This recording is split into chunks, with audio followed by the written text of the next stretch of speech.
The end of September already feels truly autumnal. A light breeze in the morning reminds us that summer is long gone. The river water is cooling down, and that means only one thing: the fish are preparing for winter and should become more active. In my opinion, this is the perfect time to go fishing. What do you think? Today, my fishing story begins before dawn. I choose the Odra River, a stretch with a moderate current. These places are very picturesque, home to a wide variety of peaceful fish, from bream and roach to hub and even barbel. My main target this time, of course, is bream, but I also had a little hope: maybe I could tempt a barbel. That's why I prepared my ground bait especially for these two species. Heavy, with large particles, so that the fish would stay longer in the feeding spot. For these conditions I choose ground bait from Dragon, the Combat and XXL series. The base was sweet aromas mixed with natural molasses diluted with water 1:1. To keep the mix firm in the current, I added special fishing glue bentonite. There weren't many anglers on the bank, so finding a free spool was easy. I stopped at one just around the river bend. From my experience, the entry and exit points of bends always gather the most natural food for fish. I set up my chair with the platform in a comfortable spot. Placed the landing net nearby so I wouldn't forget it again. Today my main combo was the Mikado Katsudo 3.6 meter with a casting weight up to 120 grams, paired with the Mikado Noctis 5000 reel. First, I had to find a promising place to fish.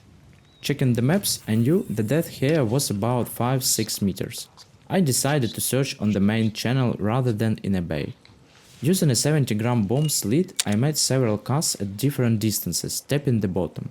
At 32 meters I found an interesting area, a small depression and a transition from hard ground to stones. Perfect. A bream feels great in a hole, while barbel love rocky bottoms. I measured the distance with sticks, always a lifesaver when you need to rebuild after a break-off. Once the spot was chosen, I started feeding. I prepared a mix of ground bait and river clay in a 1:2 ratio. Added lots of dead maggots, some castors and canned corn. This time I had to cut it with scissors since my blender was out of order. I fed in a mixed way. I made a few heavy balls that would break down in the least half an hour, and the rest I delivered with a large feeder. In total, about 3-4 liters of mix went into the water.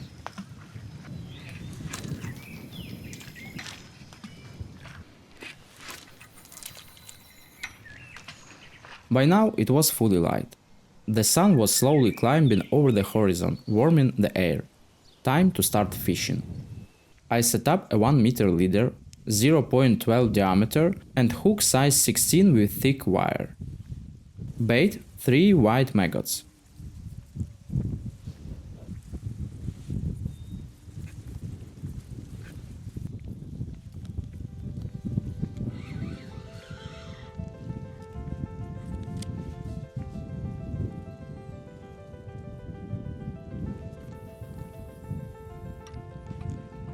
Just a few minutes later, the queer tip came alive.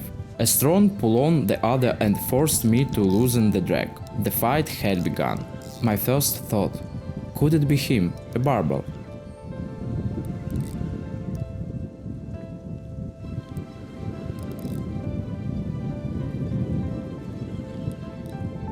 Carefully I brought the fish closer, and finally in the net lay a beautiful bream.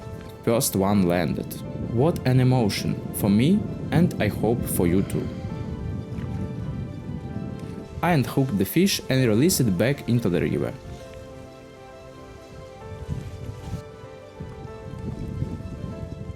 The third cast was a surprise.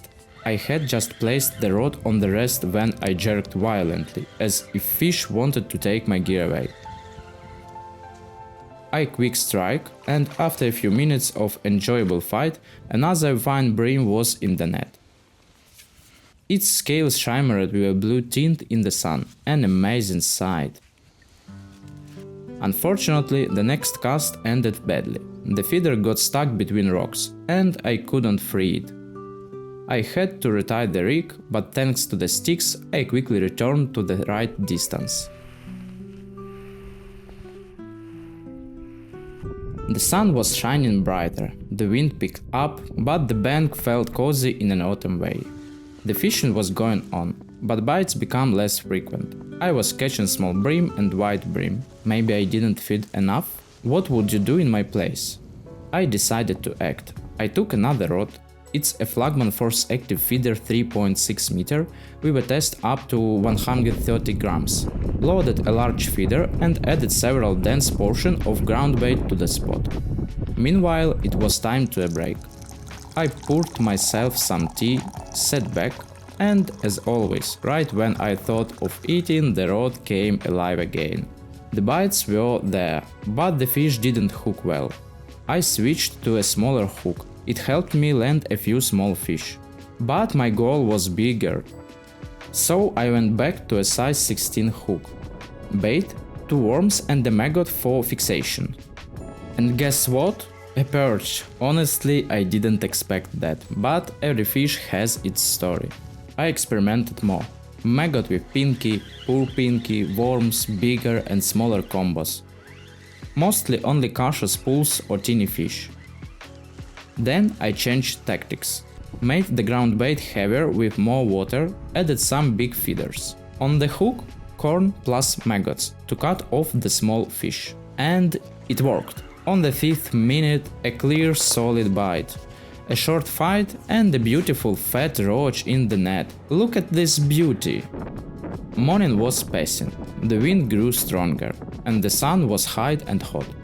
I made a few more casts, but it felt like the fish had gone to rest. So my fishing story comes to end. Thank you so much for watching till the end. If you enjoyed it, please leave a comment and tell me, what would you do if only small fish stayed on the spot? See you next time on the bank.